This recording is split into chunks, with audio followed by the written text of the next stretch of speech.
take a look at the most recent brackets that were posted by Joe Lunardi today. He has Tennessee in the East Regional. He has them as the 2 seed. Overall, on the left are his number 1 seeds. He's got Auburn, Duke, Houston, and Florida. Florida's out in San Francisco. So that last number 1 means you travel to the West Coast. But anyway, Tennessee is in the East Regional, which would wind up in Newark. He's got them as a top seed.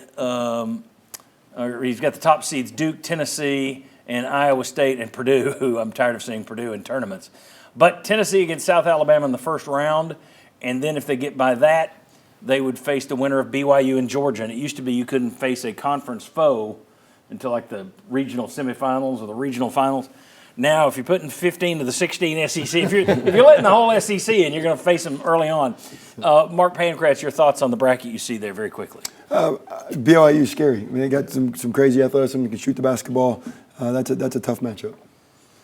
Yeah, BYU is terrifying. One, because they're exactly what Mark said. Terrifying. They also shoot a lot of threes, and I get concerned because Tennessee's not a great shooting team.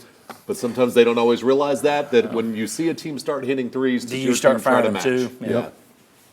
Yeah, BYU is the team. Georgia won 4 straight. You know, we'll see what they do in the SEC tournament, but that would not be easy. I don't think either. But BYU is the team that jumps out there.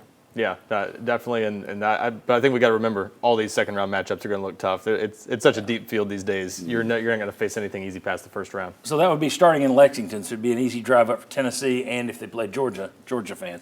Plus, it'd be interesting to see BYU going to Lexington to see their old coach, Mark Pope. Of course, that's just a coincidence. He wouldn't be there. That's just a coincidence. Yeah. All right, and then let's come to me, because we're going to have to throw out a graphic that a friend of mine made for me, and sorry, we're going to have to use the YP board instead. Jerry Palm updated his bracket just since the show started, basically.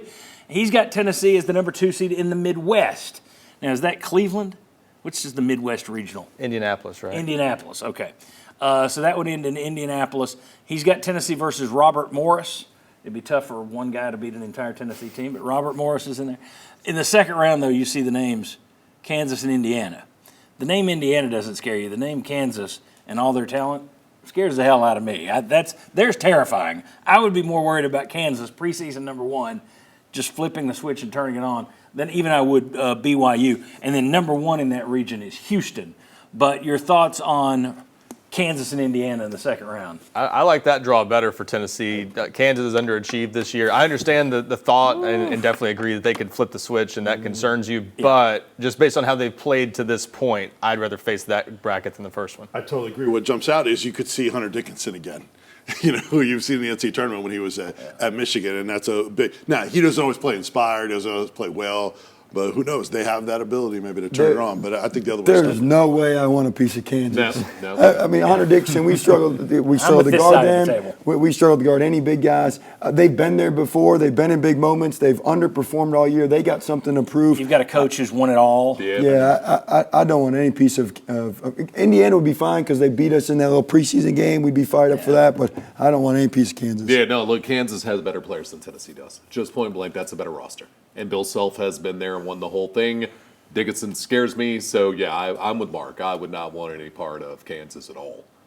Well, the thing with Tennessee is you could see them making a long run, or you can see them losing to any of these teams in the second round. Yeah. That's how wide the range is. I Which think is they true have, for most teams. Yeah, that's true. But I do think that when you start looking at teams in the second round, you could start talking yourself into, whoa, this is a little bit dangerous, especially when you're in that 2 spot. Agreed. The 2 spot. Agreed. All right. So we got 2 guys who fear BYU more than Kansas, 3 guys who fear Kansas more than BYU. Nobody's really sweating Georgia or Indiana as much, and nobody's sweating South Alabama or Robert Morris, which there's your doom coming at you. Remind you to go ahead and play the poll. Let us know what you think, whether you want Tennessee to get the extra rest or whether you want to go on the number 1, get on the run and go to the number 1 seed. Oh, before we do that, let me go ahead and get this last graphic in here. I'm sorry. Here we go. This is what I was talking about in the last segment. The final number 1 seed, Florida is 27-4, so they've got 2 more wins than Tennessee. They've got 3 more wins than Alabama. Net ranking, they're 4, Tennessee 5, Alabama 6. Strength of schedule, though, Florida just doesn't compare. Alabama's is 2. I'd forgotten they were better than Tennessee. Yep. Alabama 2, Tennessee 5, Florida 28th. quad one wins. It's 8-4. I think the Tennessee one's been. I think that's been updated. That or somebody's fallen out of that. Tennessee has 10 now, and Florida has 9. It fluctuates based on what your opponents do. Yeah, exactly. So anyway, all three of those, I think Tennessee's still in the mix for 1 seed, as we said in that last segment.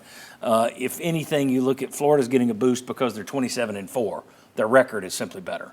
But I think I would take away because their strength of schedule is worse than the other two.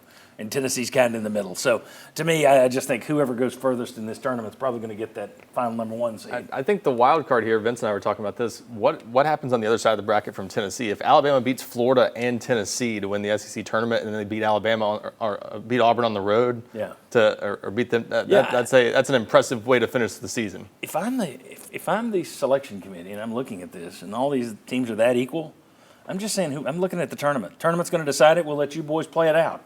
You figure it out. Whoever goes the furthest, you get the 1 seed. Whoever's out first, you get the bottom number 2 seed. And they need to vocalize that because otherwise these end-of-the-year tournaments are going to be more minimized every year. Yeah. Mark Pancratz, thank you very much for being here. I appreciate it.